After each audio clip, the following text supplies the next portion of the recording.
What happens in the PAL course and exam?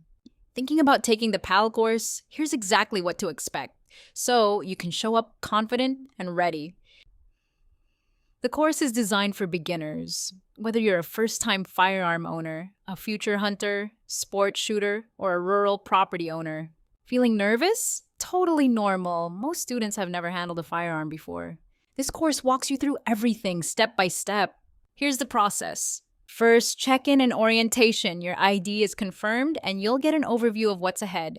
Then, classroom instruction. You'll learn the acts and prove safety routines, firearm actions, ammunition basics, storage, transport, and legal responsibilities. Next comes hands-on practice. You'll go through instructor-guided safety routines with inert firearms. Finally, you'll complete both a written and practical exam to demonstrate safe handling and your understanding of the material. After you pass, you'll apply for your PAL through the Canadian Firearms program. From there, application, background review, and your license gets mailed.